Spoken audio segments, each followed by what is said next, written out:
Yeah. Okay, I'd like to call the Mentor City Council work session for October 15th, 2024 to order. We'll start with the pledge to the flag. Of the United States of America, and to the republic for which it stands, one nation under God, indivisible, with liberty and justice for all. Okay, Julie, please call the roll. Mr. Marne? Here. Mr. Blake? Here. Mr. Donovan? Here. Mrs. Dowling? Here. Mr. Freeman? Here. Mr. Kirchner? He is excused this evening. Mr. Krieger? Here. Okay. All right. This work session is being televised. Our topic tonight is the Shoreline Master Plan presentation. Ken, take it away. Thank you, Mr. President, and we have the benefit of having Ms. Michelle Johnson with us from the Smith Group. As council will recall, we proceeded forward with a master plan for the Mentor Lagoons Preserve protection, essentially protection and enhancement project. As council is aware, we've spent a lot of time talking about this both through your planning sessions, work sessions, and our budgetary meetings. And as you know, it's a big project. It's going to be one of the largest projects in our history, but I think we all agree it's something that we have no choice but to pursue. The administration has had a chance to go over a draft of the master plan.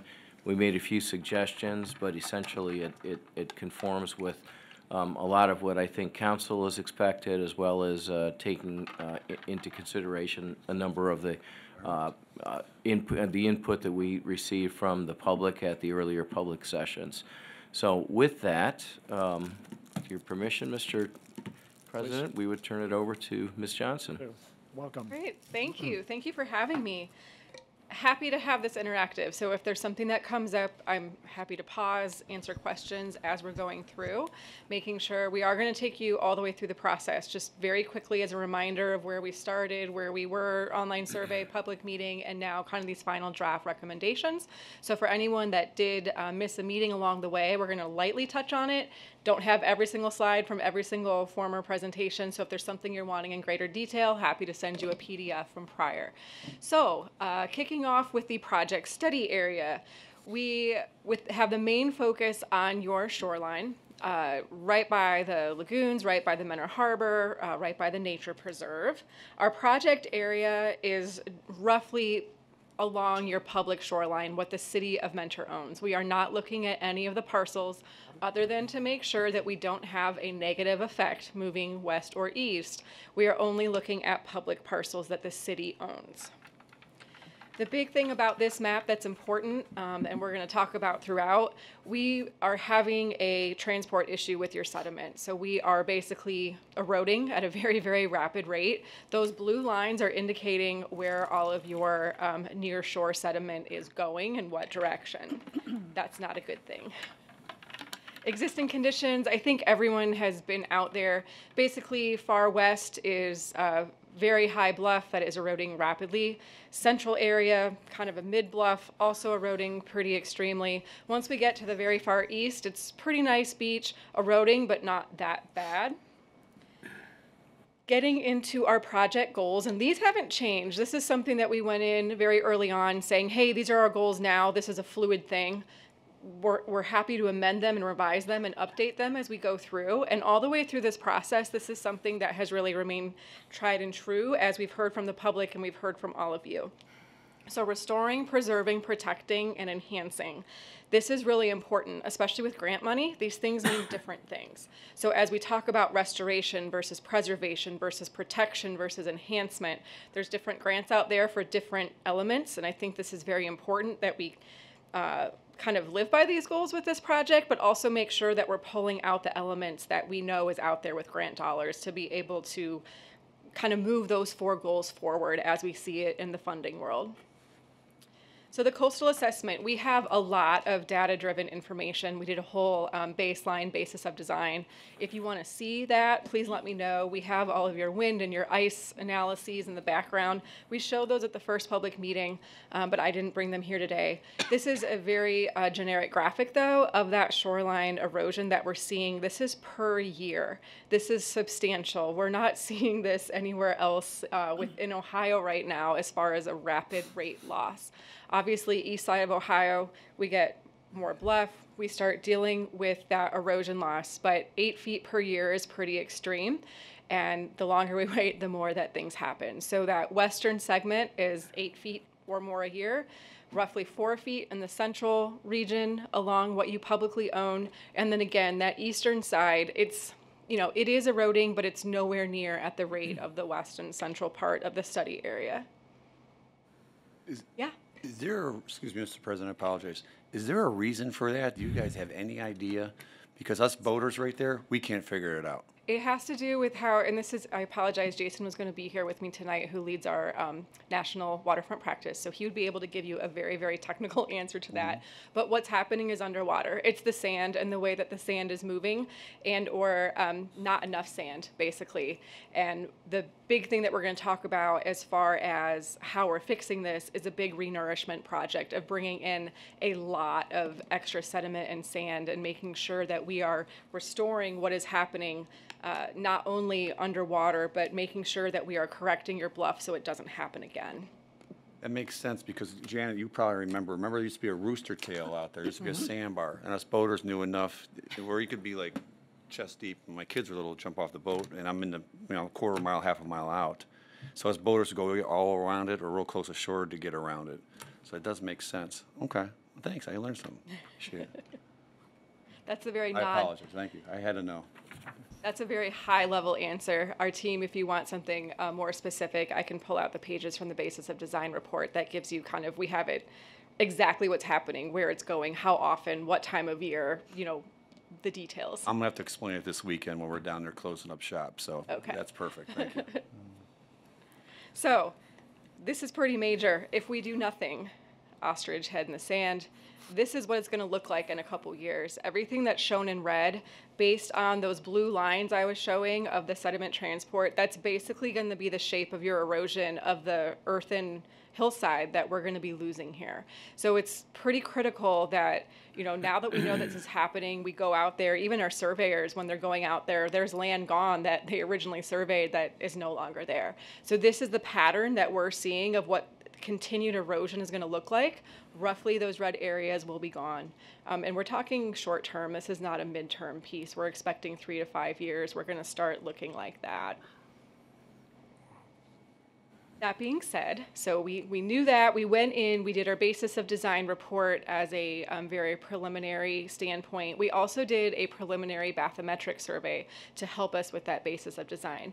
On a different route, we also went out to the public and had an online public survey, and we had an incredible response here. We had over 1,600 completed survey responses, which is just fantastic. So kudos to, everyone who pushed that through online.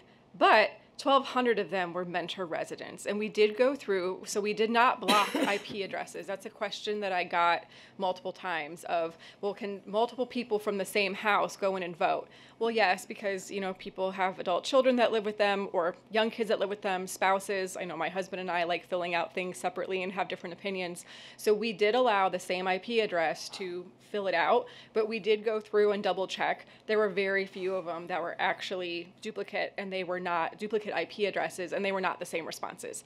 So we did make sure that it wasn't like someone just sitting behind their computer giving 600 responses and stacking the deck. So congratulations for the 1,200 responses from City of Mentor residents. That's very, very impressive. It also gave us a lot of really good insight. We do have the full report. People spent a lot of time on this. So we have, some people wrote mini novels about why things are important, what they want to see.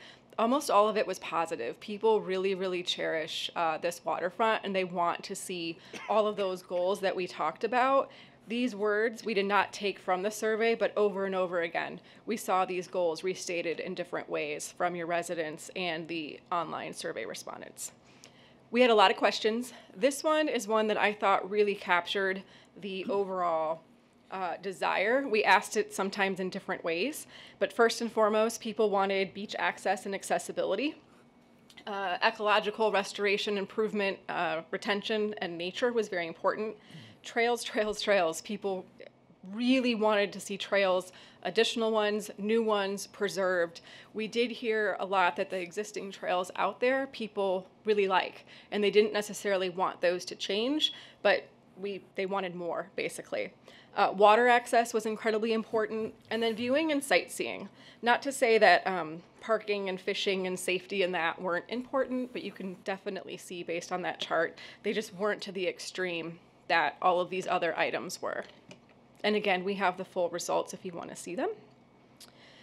But this is basically the summary that we got from the 1,600 responses kind of put into 5 little baskets: access, nature, beach, recreation, and trails. So getting into this proposed shoreline strategy. So this is something that you saw if you were at the first public meeting that hasn't changed. We went into that public meeting after really going in and taking a deep dive, at our offices and really figuring out what can we do here to stop this erosion.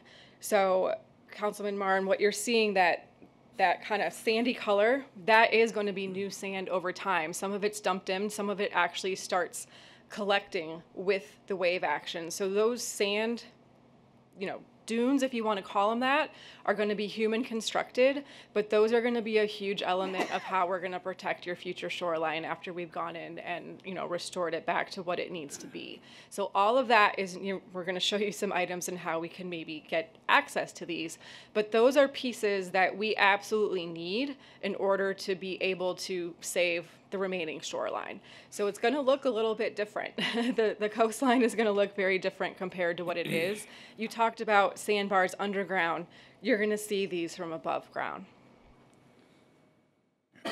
So as we go from west to east, we have this cobble/sand beach. It's going to be a little rockier on the west side and get a little smoother from a sediment size standpoint as we move to the east side.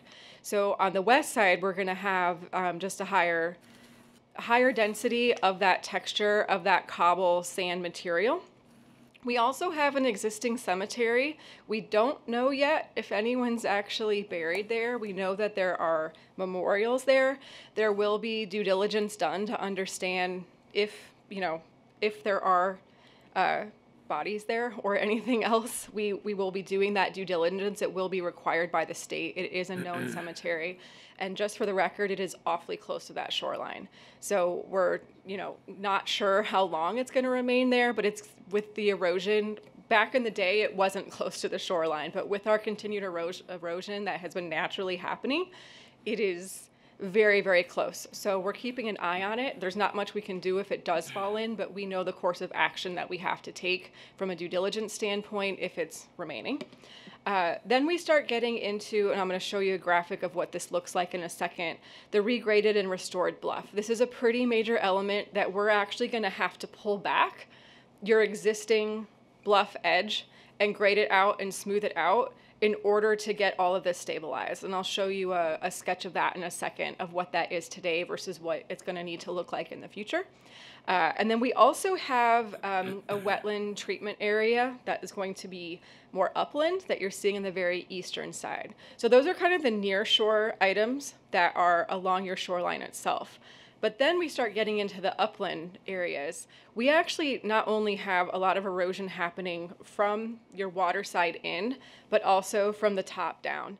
There's some natural and human constructed things that have occurred over many, many, many years, not in recent history, that is actually creating issues upland with our drainage and contributing to that erosion of that shoreline itself. So we need to redirect a lot of that drainage up top and make sure that it's appropriately being drained.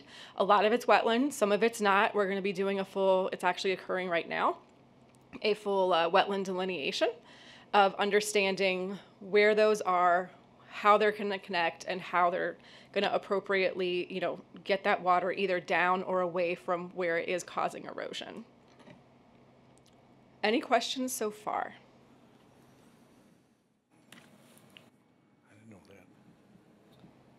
So public meeting number 1 was on March 12th. So we showed 2 different options of some upland options that we could do for connection. We tried to react to the survey of the very heavy, we want more access, we want more beach, we want to get, to the water, we want more trails. So we had 2 different versions of upland improvements that we could do. Again, this shoreline strategy has not changed throughout. That was kind of something major that we did in the beginning. And, we had our whole coastal team of engineers on it, and that has kind of stuck. That has not been something that we have been morphing along the way. But this upland notion we have. So this was the light touch that we showed. Everything in orange is basically existing.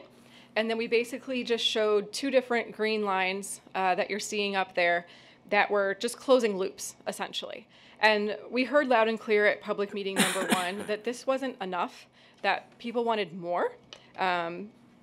But we also had an enhanced access overall site concept that not only closed the loops, but then also gave us waterfront access, lakefront loop access, as well as starting to explore some of your deep upland wood areas, your wetland woody upland areas, just some really cool experiences that we thought maybe people would want to enjoy. And we heard loud and clear on this that this was too much. So a little bit of Goldilocks, not enough, too much. We're hoping that what we're going to show is just right. So we took the 2 items of not enough and too much, combined with what we heard on the online survey, and came up with this. And we're going to break this down bit by bit here, including typology of what materials are that we're recommending, at least for what we know at this point in time. But we basically have, you guys see my cursor? Yeah. So these are existing. This is pretty much existing. Most of your gray is existing. And these guys are kind of falling apart. So this is more of a reconstruction. What's really new is a large loop that gets us to the lakefront. So we have this goldenrod color, this fuchsia color, and then this kind of red color. That's new. All the rest of it is existing, but getting back to that drainage, a lot of it does have to be brought up to current, I don't even want to say standards, because a lot of them are natural trails, and we're going to keep them natural trails. We need to make sure that your drainage that's upland isn't going to negatively affect your existing trails or negatively affect your future shoreline. So very light touch on the upland side of things, and yet getting people down to the water to experience that lakefront. So those are the new 3 trails that we're really proposing to get people out to that edge that we heard loud and clear that people wanted. Everything over here is gone. And then there was a couple other connector pieces that we had in here, especially along that water. We thought maybe some of those wetland experiences could be cool. Again, this was something that we just thought from a too much standpoint. Let's get people to the lake. Let them make a loop and get back to the parking lot, basically. So that's the approach that we took. This went through a couple iterations with administration, making sure that everyone was on board with that. So this is something that has been, kind of morphing over time since the March 12th meeting, unlike the shoreline, which has kind of been locked in, and we're very much saying that is our recommendation. This is obviously in, kind of draft form right now as to what this is. So we came up with cute names for them, basically from a funding standpoint. That was very intentional. And we're going to walk through what those names are, because I'm sure it's difficult for you to see what these are on the screen.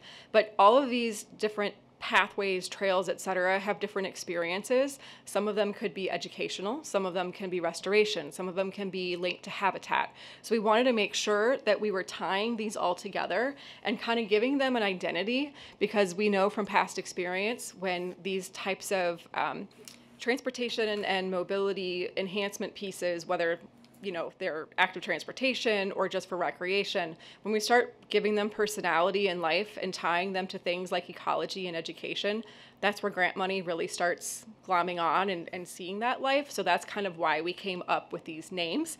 Take it or leave them, just our suggestion. but we wanted to also give identity. So this is something, same network, but this is actually showing what we are anticipating right now for that surface to be. We heard loud and clear that the public likes natural surface. We're going to be able to keep a lot of that, but some of it we also need to make sure, especially for lakefront connectors and new trails, that we are creating ADA accessibility as well. Again, grant money. It's very, very difficult to get anything new funded that is publicly paid for, accessible, that isn't ADA accessible. So the different typologies that we have: natural surface, accessible natural surface. So just because it's not asphalt doesn't mean that it's not ADA compliant. So we do have routes here that we're saying will remain natural surface, but it needs to be ADA. So basically it can't be more than 1/4 inch thick, you can't have the deep grooves, etc. Hard surface trail. That is an accessible route that's getting to a chip and seal, asphalt, etc. Honestly, some of this we're gonna maybe have to do concrete, depending on what our geotech shows, our slope, what's going on underground. We need to understand what that looks like. Our boardwalk, we are also, which is a totally different material. Again, we'll go over these segment by segment. Also ADA accessible. And then our staircase, which is, again, not ADA accessible, but kind of a different material, so we call that out, which is on your very farther eastern side. So before I go bit by bit and look at every single segment by name as it relates to what surface we think it's going to be, does anyone have any questions?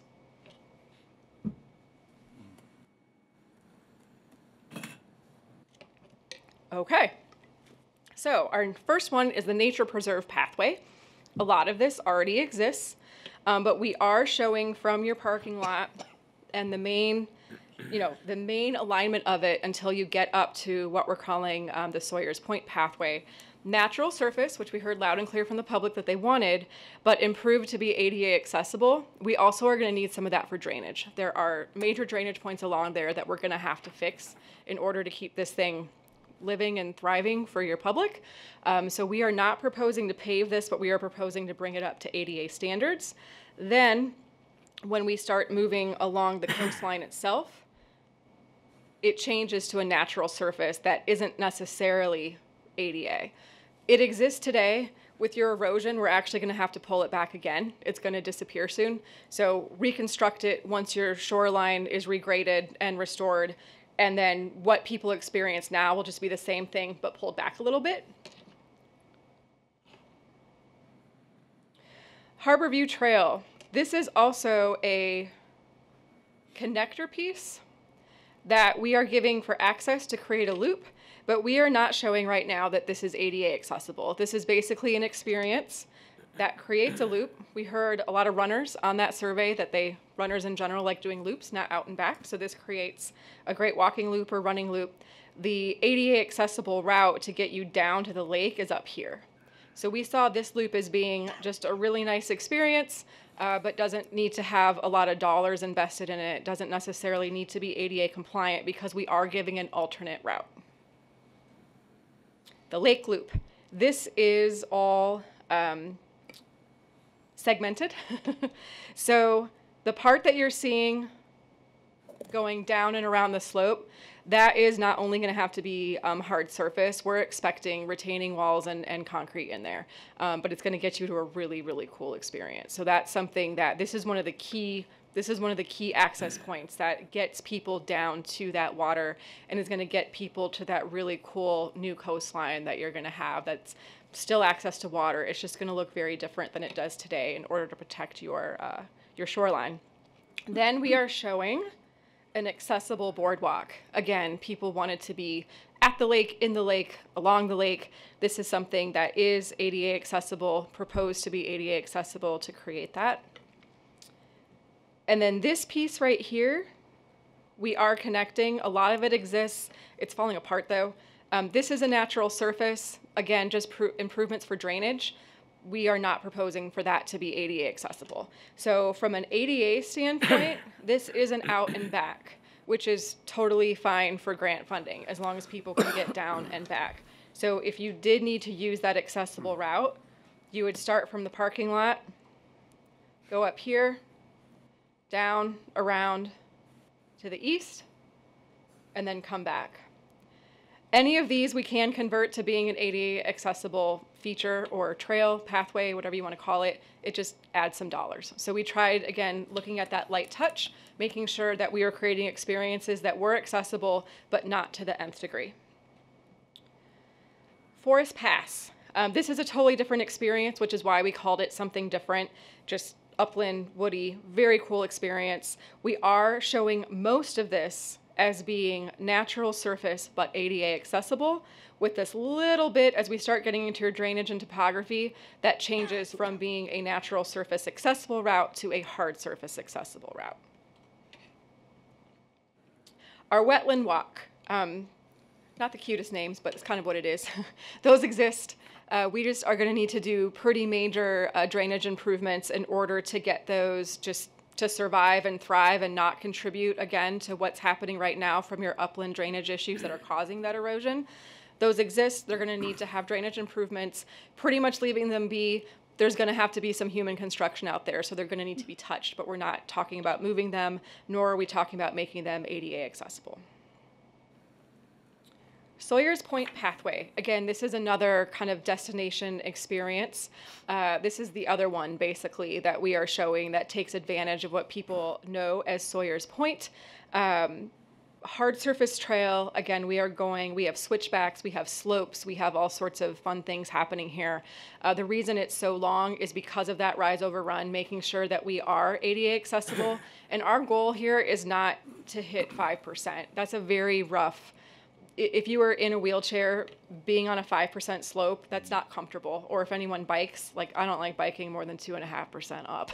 So we are trying to make this as comfortable as possible, and we understand we're trying to balance here experience compared to length, and that's something that we will continue to work on. This is all based on GIS. We do have a lot of due diligence happening as we speak, is also moving forward from topography, upland, and shoreline. So there's a lot of data that we're going to need before we can really hone in on this, which is our next steps.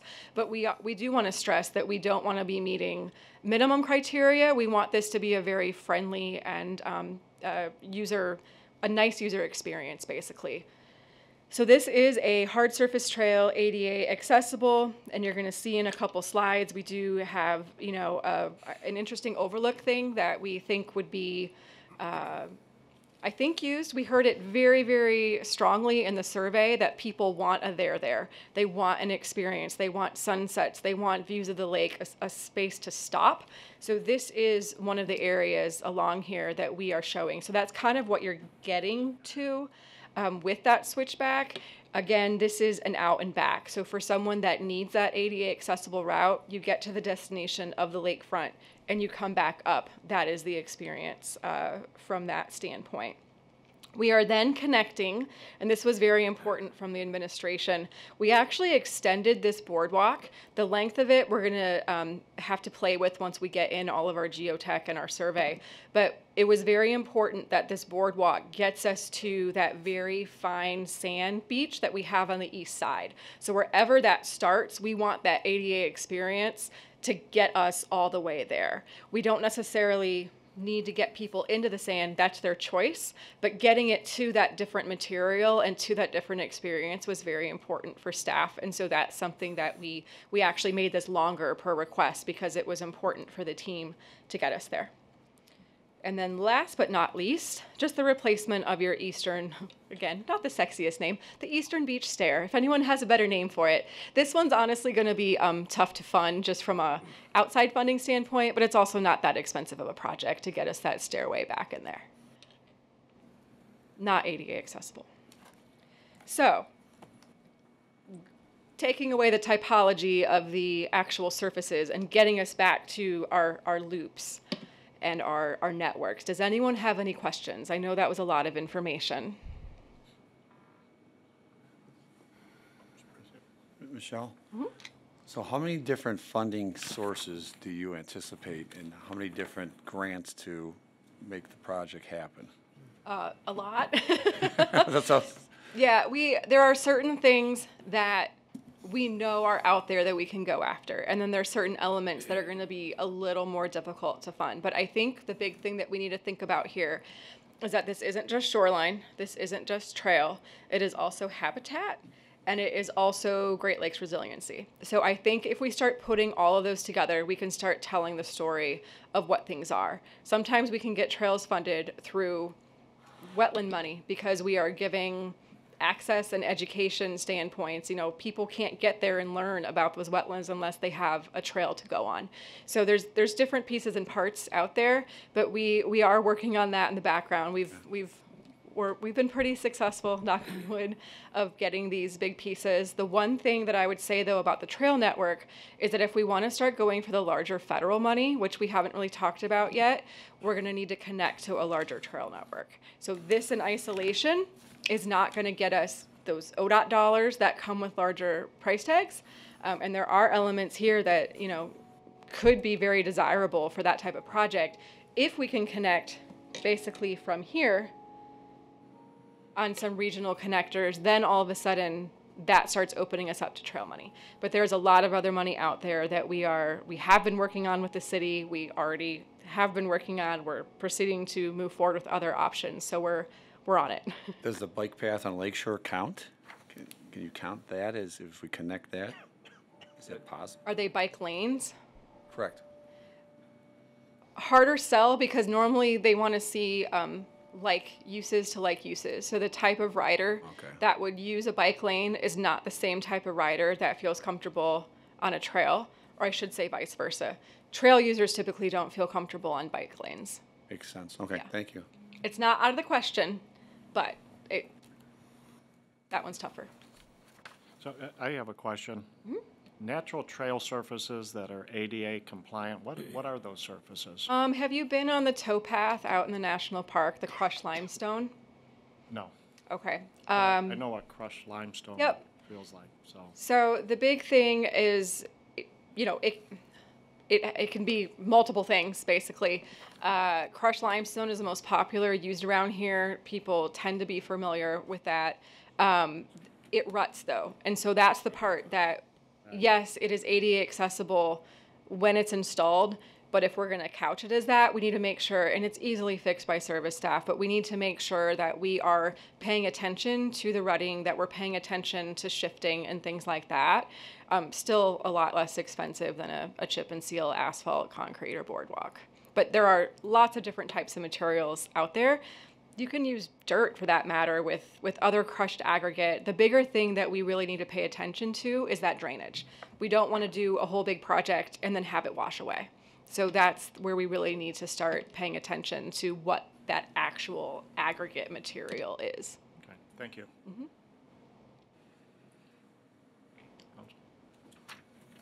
Any more questions before I move on? Mr. President, I guess I'll ask one. The big open land in the eastern end of this, and you have the long black path, and then you said, the survey said, take that path out of there. Is that wooded, or what is that? You're talking about in here?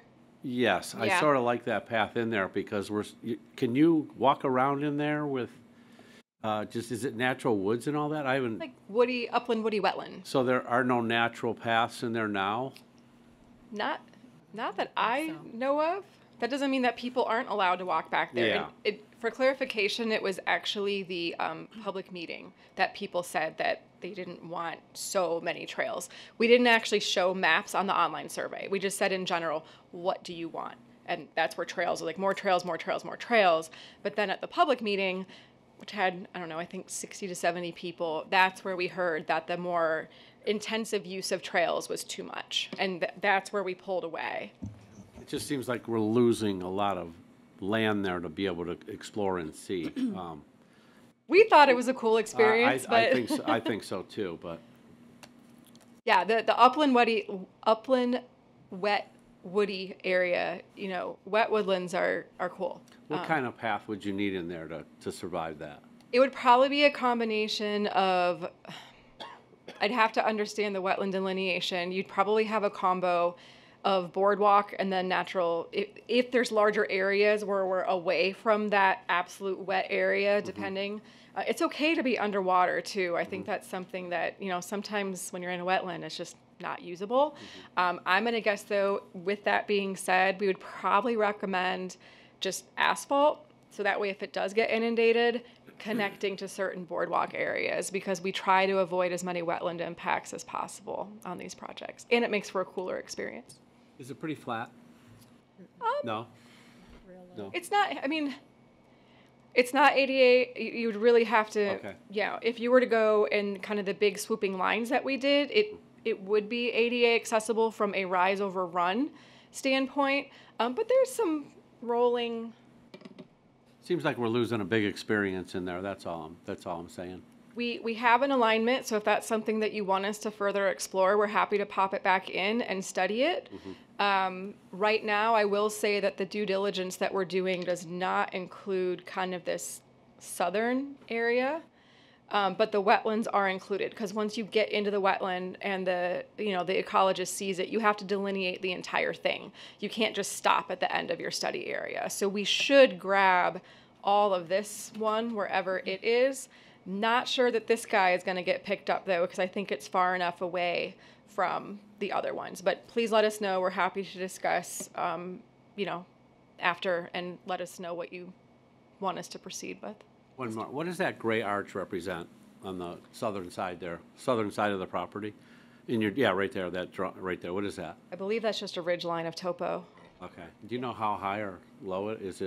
Don't, but I can go back and look at our maps with layers and I let just you know. wondered what it was.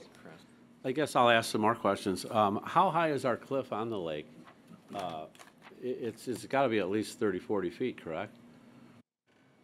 Yes. Oh, you have that, okay, nice. Was I right? You're getting there. How close was I? It is, I don't see it. I'm not seeing it either. Let me get back to you on that. I thought it was more than that, but I need to go back and check. Okay, and then I guess on the western end, where you're gonna have all the concrete in the path, that's gonna be, you mentioned concrete walls, basically. Retaining walls, Yeah, retaining walls on the far west side. What's the drop on that end? Is that a major drop? It's not so much the drop. So this is going to be ADA accessible. We just know based on this topography and based on that downward You can slope get that it we're in going to there. need some minor reinforcement there. I mean, we're not talking. Monstrous? Yeah, but Okay. we definitely need to make sure that we have enough verticality that and none of this can happen until that shoreline is pulled back and fixed. So there's a very much, phase one is the shoreline. Phase two is anything after the shoreline has been done. We can design it all at the same time, but that shoreline has to be moving forward. We don't want new stuff washing away, right? No, Yeah. no. So the concrete is going to be only where needed. We do not have enough information right now to know where it's needed, so we try to take a worst case scenario approach. We don't love concrete on trails, but we also don't want something installed and then not holding up to the elements. So I mention that because it's typically not a normal trail texture that you'd see, and yet we use it a lot in our lakefront projects just because of its durability. And you know better than me, they make forms that look like blocks and bricks and concrete. It could be a actually decorative wall. Oh my gosh, yes. Yeah. Yes. Yep. Mr. President? Michelle, there are some state trails, correct?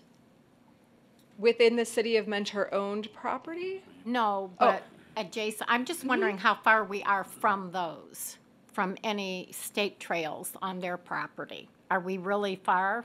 When No. you're talking connectivity. We're not that far. I think at the same time, though, people construct the easiest things first. And so those last miles, as we call it, are more complicated, typically because of right-of-way in general. We did create this, again, thinking of future funding.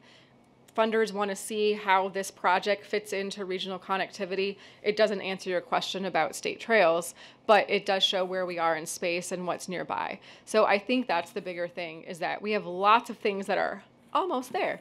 And yet those last miles or two to get us to a major network, they take effort.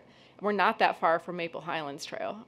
Designed most of that. It's 21 miles. Like, that would be a huge, huge piece to connect to say, hey, we're not only connecting to this trail segment, we're getting you to other counties. But that short of a distance is definitely an effort to get there. So it's close.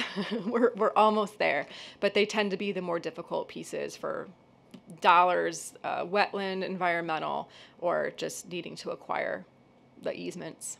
Thank you. So President, one more.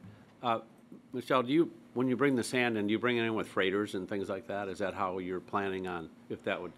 So that's something that we're definitely going to be looking into, and I believe Ken and I are going to talk about that at the very end as far as how we anticipate that process to go from a design standpoint. I'm not sure that we're actually going to get into that in the schematic layout piece where these are just lines on a map that are based on GIS. I think that's actually going to happen during the PE and permit set CDs of figuring that out. But as of now, we've batted these things around with our team. I think they're thinking it's going to come by water. Okay. But we're not 100% sure. All right, and then just one more question. Would you just go out into the deep and get it there? Do you know where all this sand's going to come from? Oh, unfortunately, it doesn't get to come from Lake Erie. It's going No? to have to be imported. Okay. And we actually did just get a letter from the Army Corps that we were hopeful about. They are doing a sediment transport project from Fairport Harbor and trying to bring it over here. Okay. But the specificity of what we need, it is sounding like at this point that the size of their sediment is not going to be large enough for us to use.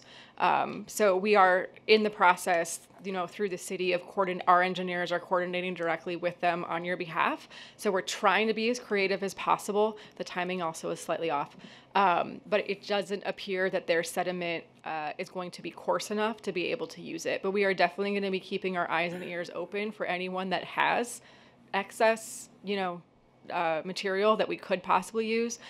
Luckily, though, we are in Northeast Ohio. We are not that far away from quarries all over, so we're pretty blessed with that location. Thanks. But yes, to answer your question directly, we are anticipating worst case scenario is going to be brought in from the outside, not within Lake Erie.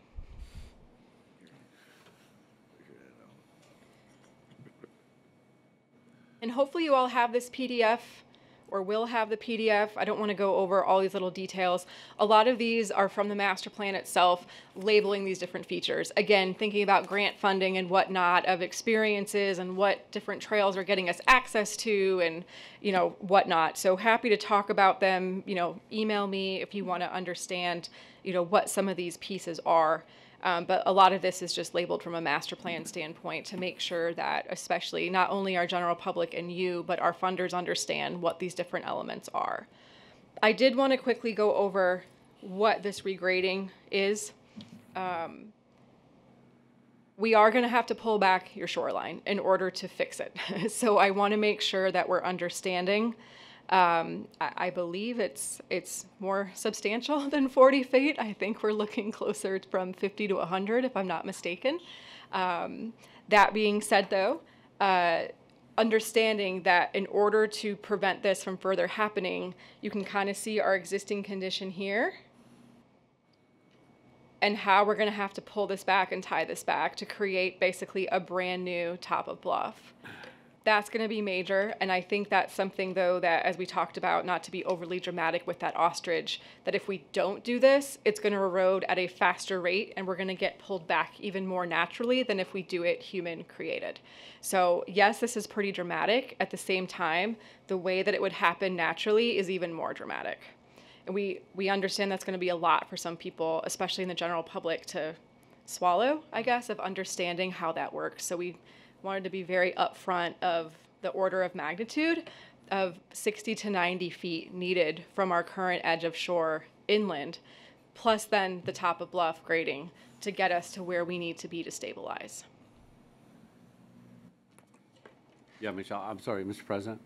Yeah, Michelle, I didn't mean how far back. I understand that now, but I meant how high are we on our cliffs now about? Are our cliffs 40 feet tall? Can you see it? I I can't am see the not- measurement. I apologize. I can't read Chad's writing to see what that says. Okay. So I can't do the quick mental math because I don't know what that top number is. Gotta be 30, 40 feet at least, yeah. Thank you. But I will get back to you on That's that. fine, that's fine.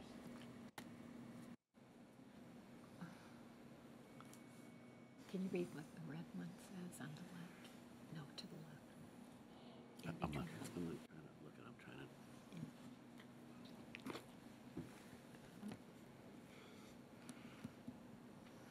You want the height of the current bluff as it exists on the western side It's from not water crazy to. important, Okay. I just wondered, I Probably know about it's, 50 Good, feet. we'll follow up. Segment's 50 feet. Probably about 50 feet. okay, yeah, I thought it was pretty high, yeah. Yeah. So you're pulling back 50 foot of dirt, 100 feet back. Sloping Yeah, it. sloping it Yeah. down toward the water. So I wanted to go back, sorry. What we are looking at next are these experiences at our lakefront and potentially what we could have. So we heard access to the lake, we heard toes in water, we heard just lake, lake, lake, give me as much as we can, and trails, and sunsets and experiences. So the overlook at Sawyer's Point is actually, if you see on the map down here, we're kind of in this area. Sawyer's Point has actually mainly eroded away. So what you're seeing on the sketch right here is actually just to the east of what was our Sawyer's Point because it's essentially gone. But we do believe that we can have this area just to the east of it that's still in the same, what we still feel comfortable calling it Sawyer's Point, just in a different shape. Then, again, this was one of the main ADA accessible trails that we saw on the previous slides. This was the boardwalk that we talked about that we actually were asked to extend to get us all the way to the east to that super sandy area, again, ADA accessible. So what you're seeing here is an ADA accessible route that switchbacks up the hill. But then we also have a really cool experience that we're proposing to actually get us over the water, 100% ADA accessible. This is an experience. This is not something that you necessarily need to do. This is an out and back from a transportation function, but oh my goodness, it would be cool. So basically on, constructed material being brought in, and this is actually somewhat of a bridge deck that goes over, but it doesn't feel like a deck when you're on it. It feels like a cohesive trail. But having an open but comfortable, overlook deck structure, again, this is just a sketch. There is a lot of detail that needs to be thought about. Geotech is going to be incredibly important here to understand where exactly this could happen. But this is something that we heard loud and clear, that people want spaces to gather. And we thought that this would be a really great point, so to speak, to have that gathering place. Then this is something, again, that we really thought would be an outstanding educational restoration function, Discovering Point at Wetland Terrace. So again, the names, but we thought it was really important. All of that drainage that we've been talking about is going to be flowing. Yes, there's some wetlands here, but we also need to make sure that we have it appropriately flowing out. So this then creates a terraced wetland condition that gets us from the top of bluff down to the water. And we would love to see a fantastic outdoor educational experience that not only is good for habitat, it's good for your ecology, it is good for your shoreline because it's appropriately getting your water where you want it and getting it away from where you don't want it. But we really see this as being an opportunity for the public, to gather. But I think the key thing here, on top of the habitat and ecology that would be protected and preserved, is that education point. That alone, so we're kind of showing this large enough to be an outdoor classroom, not like sitting classroom, but for a class to be able to gather. This is something that kids should be in, unless it's flooding or whatever. This is not even nature play. This is just nature, and it's meant to be played in. So I think this is something that when we talked about those goals and we talked about those words, where we really can celebrate this, we need to do this terrace function anyways. So let's bring people here as a celebratory point and make it where people can be in it and kids can learn from it. People can fish here, you can gather. This is kind of a cobbly beach at this point, but you can still be very much on it, walking on it. Getting people out over it is going to be incredibly important. But we see this being a completely different experience. This is very much kind of submerged in nature compared to that Sawyer's Point that is much more about being up and overlooking the water. This is really more at the water. Michelle, Yeah. where is that in the big scheme of things on the coastline? Towards west The west side, Sawyer Point? West of Sawyer's Point, I would call this, so it's, if you can see my cursor on there. So this is kind of like the central area, which is Sawyer's Point. Okay. This is the far west of our study area. So it's kind of like western central.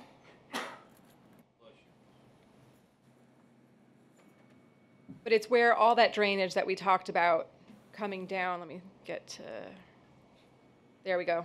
Okay. Where all of these connected drainage components, it's in here. Okay.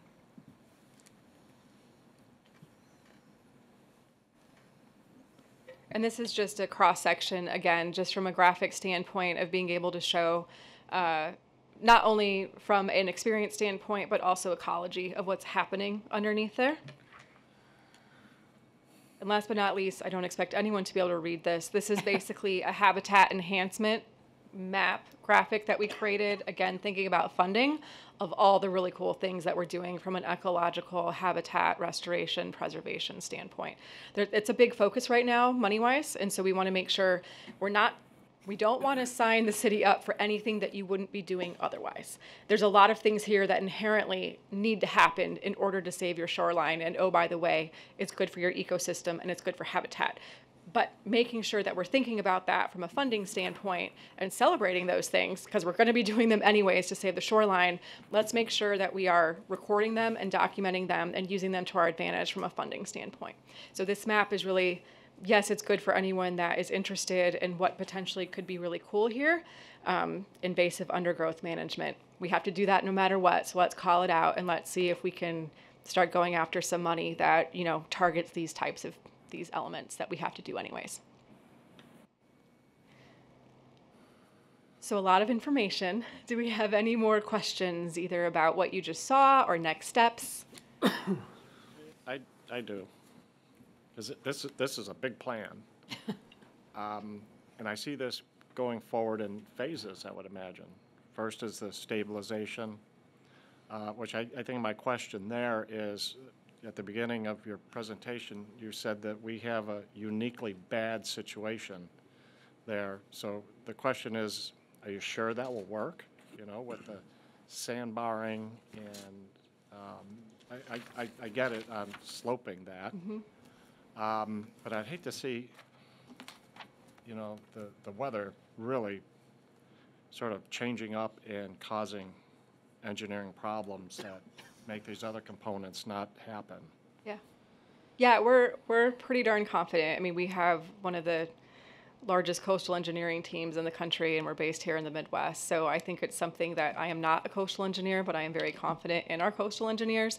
We are constantly challenging ourselves, though. So as we get new data, you know, we did a basis of design report. We have the next step of that and the due diligence, you know, next step of that. We have to calibrate the actual coastal model. So as we move forward, we're not saying that this is the only thing. It's going to keep on morphing, but it's going to look very similar to that. Like where exactly, you know, those man-made bars are out in the water, those might change. Right now they're 300 feet long and roughly 300 feet apart. Do some of them need to be closer together? Maybe. Like those are the types of things that we're constantly spinning on and constantly shredding about and constantly discussing. But from an overall sand migration standpoint, yeah, we're pretty confident in that approach. We've started with many different ones. The one thing that we know from a permitting standpoint is that we cannot have a giant wall. They, you know, from a linear standpoint and from a permitting standpoint, we have been in constant contact with Fish and Wildlife and with the Corps, and we have been doing a lot of pre-coordination, even on our own, above and beyond what we need to be doing, of what we can and can't do. Also making sure that they're knowing about the project, excited about the project, which they are, making sure that we're getting those funding agencies on board, as well as trying to make as smooth of a permitting process as possible. But we're pretty darn confident on the sand nourishment side. And we know that it's very different for this area. We've done it in other places, but this would be the first in Ohio. Okay, so that was my next question. You've done it in other places. It's worked, it's stabilized, and it's stabilized long-term so that you can put these next steps in and be confident that you'll come back in the springtime and pieces won't have washed away. Yep, the big thing about your shoreline, and we're still figuring this out, but we don't, I think worst case scenario, we're feeling like that shoreline restoration piece has to be done all at once. We were trying to see if we could maybe even break it up, where we're like, western and central could be done together, and then that eastern part, because it's not so bad, can we do that at a different phase?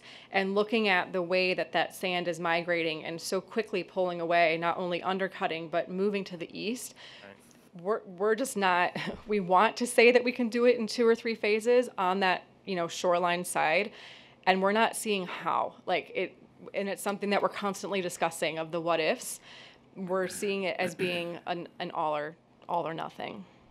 So then, revetments in there would not be a long-term solution? We've been told that we are no longer allowed in this section, that we are no longer to do any linear revetments from a permitting standpoint.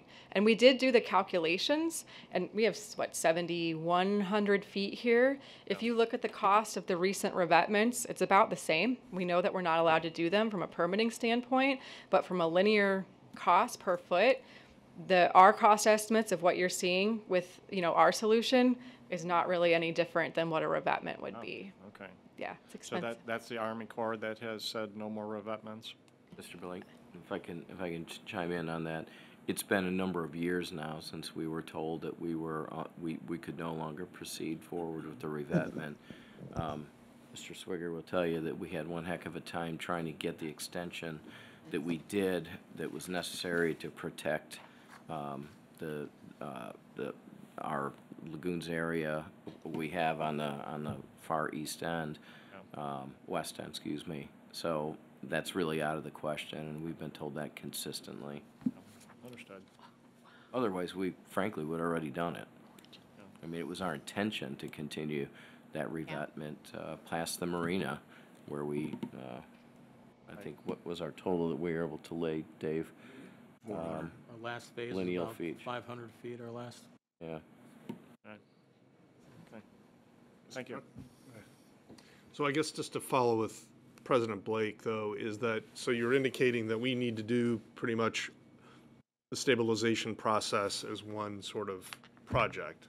I guess the issue is, and it sounds like you have a high confidence level, but we've also seen things in this lake as of late that I don't know anybody has seen before in terms of lake levels. You said the erosion is something uniquely bad. Is there suggestions? I mean, if we're going to spend a lot of money, so if we do the stabilization, we also have sort of recreational features and other features that I think look promising and important, but is there a time frame in which we would need to wait and see, or allow what has been a model turn into reality before we have a high confidence level to move into the next steps before we spend a lot of money? Because I'm all for this, and I get it that we need to do the stabilization because we're going to have intrusions, and that marina could, which I think was a risk a couple of years ago, right? That we thought it was going to punch into the, right? But That was the original right, revetment. but stabilization I think clearly needs to occur. But I guess my question is do you do that and see how it goes before you start filling in and spending a lot of money in the off chance that you then, for whatever reason, intrusion starts again and you've spent a lot of money on trails and other things that now are getting swept away? I think I could probably start to answer that. I mean, our intention has always been to put the money in the water first, so to speak, to be able to provide that stabilization. But what I think Michelle will tell you, and that what we've learned prior to us having any association with Smith Group, and by the way, I think we absolutely have the right engineers for this project, because they have done a ton of successful projects of this type.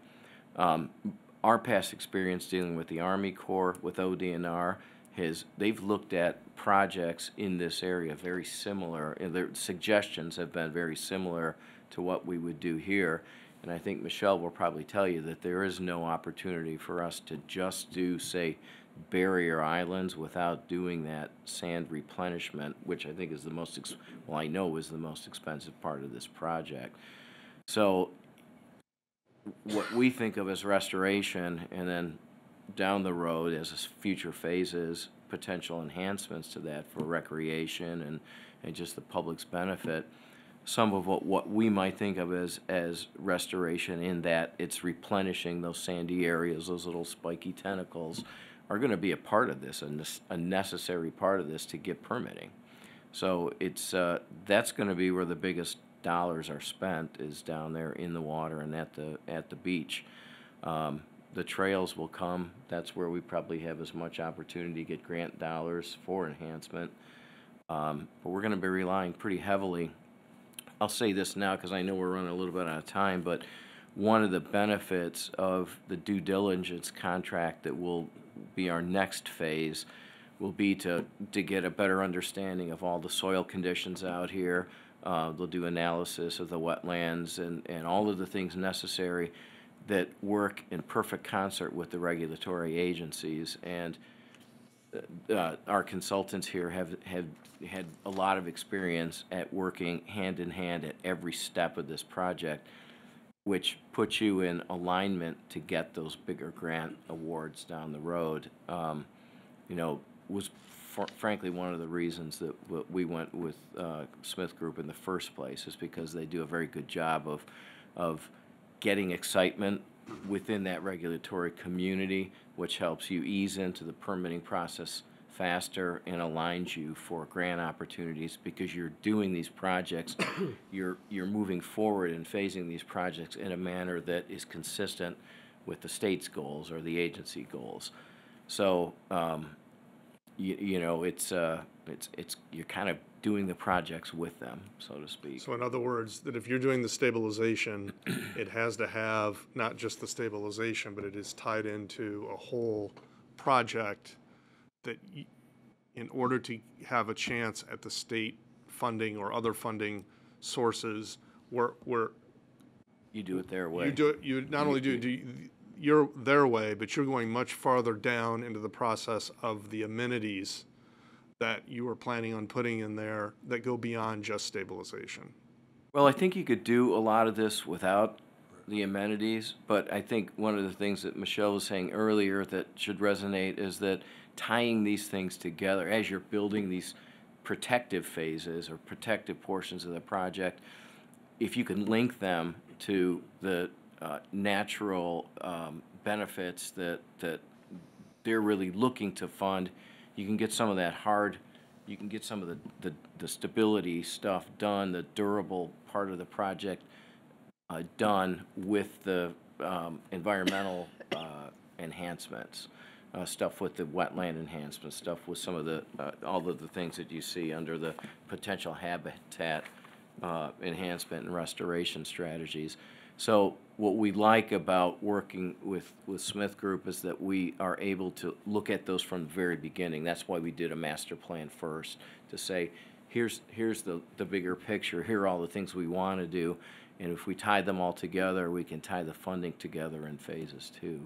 At least that's the plan, and it's going to take, you know, this is going to be one of the largest projects in our city's history. I mean, you're looking at in the neighborhood of about $40 million in today's dollars, and of course, by the time this goes to construction, we can anticipate that could be a little bit higher. So for us, the next steps, we've actually taken a couple of steps internally already. We've authorized through Mr. Swigger's office, Dave has authorized a wetland delineation to start already. We're stepping ahead with some of the second phase of the bathymetric surveys that need to be done. But our next contract, or the next action the council will be will need to take in order to help move this forward is to enter into due diligence contracts, so they can start doing all of the work that needs to be done to get us to the start of the looking at permitting and the design and the actual engineering of this. So things like your lake bed borings, your shoreline borings, your trail borings, you know, doing your wetland surveys, all of the things all of the information and data that has to start the process of getting to that design and design phase before you even get to construction. all of which is going to be part of the permitting process, all of which is going to be part of knowing, and to answer the question, and I think Mr. Blake had and that you had, is if you don't do that, you're just kind of guessing as to that. Those are the foundational bits of data that you have to have in order to make sure that it's not all going to wash away if you did it wrong. No, I get that. I guess the question is there a cutoff point in which, I think what our point is you don't want to build this all out and then it washes away. And so so what I'm saying is we certainly have to do the stabilization, but and it may be as this comes together, but there seems to be other aspects of this that are not as essential to the stabilization of the coastline, but they are nice amenities that reflect what the citizens would like to see in there. And I guess what my point is, and maybe what the president's point is there a stage where you pause to make sure that the stabilization infrastructure that you put in there is working before you spend other dollars putting in other enhancements that are unlikely but could end up in Lake Erie? I would say absolutely. I would say that's essential. And do you want to address that, Michelle? I think there's certain segments that we could hold on. For example, things that, this connector that we're calling the Harbor View Trail, that is not something that is needed to get down. It is not near a wetland. That is something that, and honestly, not to put work on your service department, it's probably something you could do internally, or an Eagle Scout project for that matter. Same thing with your stairs. That's something you'd still need an engineer to do. We're going to get to, drawings and whatnot, but that could be an add-on. Anything that's near that water, is going to be part of the same permit because it's all tied together. So from a reconstruction, most of these are, sorry, I lost my cursor. Most of these guys are existing. We just need to reformat them to be appropriate for future use to not have that. So they're going to be impacted and are going to need to be reconstructed or repaired basically to make sure that drainage is appropriate. But again, they're natural surface trails. These destination experiences that we're talking about, of the Lake Loop and then also the Sawyer's Point, from a mobilization and a reconstruction, they're going to be integrated. So that's something from an equipment being out there, from a design standpoint, doing something from scratch, knowing how far back we're pulling back your bluff, compared to designing something that's already constructed as a pulled back shoreline and then going in and retrofitting would be a totally different means and methods. So I think that's something that is up for discussion, that if you're feeling like this is not something that you would want to do now, we would probably have a different design and a different approach just because of how to get equipment in there, how to, especially with the wetland, we're then creating a new wetland situation that's appropriately draining. So then we have different impacts after the fact. So it's a little bit of different order of operations. So the short answer is yes, but there are ways to do it if that's what you're thinking, but we would need to know that up front, because a retroactive, we're going to go back in and install all these really cool things versus some of them happening together all at once. We would need to know, and then some of them we have to do no matter what, because we know that the public wants to keep those trails and we need to redo them. The other little call out is that this existing trail is actually up here right now. I'm not sure. I know you guys have already pulled it back once. We're getting awfully close to it again. So this would be something I would encourage that you do no matter what, because it's going to disappear and we're going to want to recreate that existing condition just further back. So there are certain elements that we wouldn't have to do right now. Some of them we have to do for permitting, and some of them that we'd want to do from a design and mobilization standpoint. Three-pronged, I guess. Yep, thank you. Michelle, I'm just happy that you guys are looking at the stabilization all at once, because as I'm sure you guys are aware from the Smith Group, you see private homes along Lake Erie. You have a person that does it on the west side, a person does it on the east side, a person doesn't do it in the middle, and they lose a couple hundred yards. Yep. Or even Bob Fiala received a big grant for Osborne Park, where they put their little wall, the ice smooth little wall, gets behind the wall, eats away the park. One question I have, though, is bringing the dirt in and all that. What kind of dredging goes on? Just sort of the amount of trees and everything that are in there now. How do you make a base in order to form what we need to form in terms of a stabilization There's a lot of project? effort there. I mean, if you look at the cost opinion, it's the opinion of probable cost that we developed for this, the line items that are associated with that tree removal, with that pulling back, as well as the sand nourishment is a major, major item. But yeah, there's a lot of effort in that 60 to 90 feet that we called out. There is a lot of work going on there. Earthwork moving. From what we can tell, though, because we did have one of our coastals out here taking not like geotechnical borings, but his own sediment sampling. From what we can tell, we are not able to use your actual bluff material to put back into the lake. We did look at that. If something changes with the geotech, we will be the first to tell you, because that would be pretty major. A lot of it, though, it looks like it's a hard material, and when you actually touch it, it just crumbles like ash. It's very deceiving when you first go to touch it for the first time. What it feels like is different than what you're expecting, but it's not reusable from what we can tell. I mean, they did this in the city of Euclid with their pier. You know, I mean, that beach is a stabilization project first. You know, so if they could do it, we could do it on a larger scale, right? Okay, thank you. Mr. President, right here. Oh, The last thing I would mention, and so the presentation you just saw essentially ties into the final draft of the master plan. Michelle, the master plan then is pretty much ready to be delivered, and then one of our next steps as well is for council to, if you're satisfied with it after you've got a chance to really dig into it and all the appendices with all the data some of which has been mentioned here, we would want to adopt that, because adopting that master plan is also an important step to get us in line for future funding opportunities and something that the agencies like to see. So that would be another step along the way here. so to that point, can council get a copy of this presentation emailed to us so we can look at it? We have this already. I can email it to you as soon as the meeting ends. And final master plan, it'll be available to us pretty much right away. Yeah, it's very similar with all of your data. You know, we didn't want to spend money on a big fancy report. No one reads them. So we are basically doing compilations of data, maps, graphics, and then all of the supporting data from your survey, your public meeting, everything like that, including the basis of design report, will all be an appendix at the back, basically. So it's going to be very, very similar. Whether or not we want to leave in these details that we did from the presentation, up to you guys. Maps are already created to help call things out. But other than that, it's pretty much ready to go. In the next couple weeks, we can get all those appendices put together. Good. Mr. President? Michelle, would you know how long that beach is, end to end? Would you know that offhand? I believe it was 7,100 feet. 7,100, okay. 68 to 7,100. Dave, do you know that number off the top of your head? It's long. Okay. Michelle, thank you very much. Thank you for having me Been tonight. I really appreciate very your time. informative.